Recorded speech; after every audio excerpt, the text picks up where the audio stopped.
दोस्तों नमस्कार। पितृपक्ष का समय एक ऐसा समय है जब हम अपने उन पूर्वजों को याद करते हैं जिनके आशीर्वाद से हमारा अस्तित्व है। हमारे पितर केवल स्मृति ही नहीं, वे हमारी आत्मा की जड़ भी हैं। उनकी तृप्ति, उनकी शांति ही हमारा सबसे बड़ा धर्म है। आज मैं आपको एक ऐसी कथा सुनाने जा रहा हूँ जिसमें एक पुत्र ने अपने पितरों की मुक्ति के लिए धरती आसमान एक कर दिया। उसके आंसुओं और तपस्या के आगे देवताओं तक को झुकना पड़ गया और उसी की करुण पुकार के कारण धरती पर अवतरित हुई माँ गंगा। यह कथा है राजा भगीरथ की। बहुत प्राचीन काल की बात है। इक्ष्वाकु वंश में एक महान राजा हुए जिनका नाम था सम्राट सगर। उनके 60,000 पुत्र थे। वे बलवान थे परंतु बहुत ही घमंडी। एक दिन राजा सगर ने अश्वमेध यज्ञ का आयोजन किया। यज्ञ का घोड़ा कहीं खो गया। सगर पुत्र खोजते खोजते पहुंचे कपिल मुनि के आश्रम में।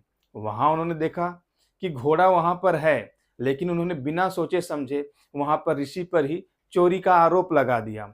उस वक्त ऋषि ध्यान में लीन थे। उनका तप भंग हो गया, जिसके कारण क्रोध से उनकी आंखें खुली और उनकी दृष्टि मात्र से ही सगर पुत्र के 60,000 पुत्र वहीं भस्म हो गए। धरती के गर्भ में उनकी अस्थियां रह गईं और उनकी आत्माएं अधूरी, अपूर्ण, जो न स्वर्ग पहुंच सकी न ही शांति पा सकी। वे केवल मुक्ति के लिए ही तड़पती रहीं। ऋषियों ने राजा सगर को समझाया और उनसे कहा, हे राजन, आपके पुत्रों की आत्माएं तभी मुक्त होगी जब स्वर्ग की गंगा पृथ्वी पर आकर उनकी अस्थियों को स्पर्श करेगी। केवल गंगा जल ही उन्हें मोक्ष प्रदान कर सकता है। राजा सागर वृद्ध हो चुके थे।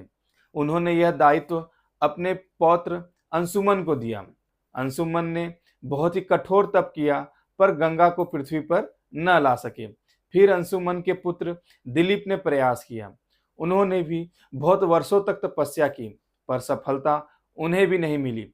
यह अधूरा कार्य पीढ़ी दर पीढ़ी चलता रहा और फिर जन्म हुआ राजा भगीरथ का। जब राजा भगीरथ ने सुना कि उनके पूर्वजों की आत्माएं अब भी धरती के गर्भ में तड़प रही है तो उनके हृदय में पीड़ा उमड़ पड़ी। उन्होंने प्रण किया कि जब तक मैं अपने पितरों को मोक्ष न दिला दूं तब तक चैन से नहीं बैठूंगा। सबसे पहले भगीरथ जी ने ब्रह्मा जी की साधना की। वर्षों की कठोर तपस्या के बाद ब्रह्मा जी प्रकट हुए। उन्होंने कहा, भगीरथ, तुम्हारे पितरों का उद्धार केवल गंगा से ही होगा, पर गंगा का वेग अत्यंत प्रचंड है। यदि वह सीधे पृथ्वी पर उतरी तो यह धरा का विनाश प्राप्त होगा। तुम्हें कोई और उपाय खोजना होगा। भगीरथ ने हार नहीं मानी। उन्होंने फिर माँ गंगा की तपस्या की। माँ गंगा प्रकट हुई और करुण स्वर में बोली, हे राजन, मैं अवश्य तुम्हारे साथ चलूंगी, पर मेरा प्रवाह इतना तीव्र होगा कि यदि किसी ने मुझे धारण न किया तो मैं पाताल लोक तक चली जाऊंगी और इस पूरे पृथ्वी का विनाश कर दूंगी। तब भगीरथ जी ने कहा कि माँ, आप बस आ जाइए, मैं ऐसे उपाय खोजूंगा कि आपका वेग नियंत्रित हो सकेगा। तब भगीरथ जी ने हिमालय की गुफाओं में जाकर भगवान शिव शंकर भोलेनाथ का ध्यान किया। वर्षों की कठोर तपस्या के बाद महादेव प्रकट हुए। महादेव बोले, भगीरथ, तुम्हारी भक्ति और पितृ प्रेम ने मुझे बहुत प्रसन्न किया है। जब गंगा स्वर्ग से उतरेगी तो मैं उसे अपनी जटाओं में धारण कर लूंगा और उसे धीरे धीरे पृथ्वी पर छोड़ दूंगा। फिर एक दिन वह दिव्य क्षण आया। माँ गंगा स्वर्ग से धरती की ओर बढ़ी।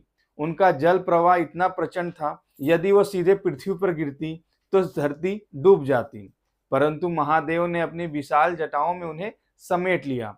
भगीरथ ने प्रार्थना की, हे महादेव, मेरे पितरों की आत्माएं प्रतीक्षा कर रही हैं, कृपया करके माँ गंगा को मुक्त कीजिए।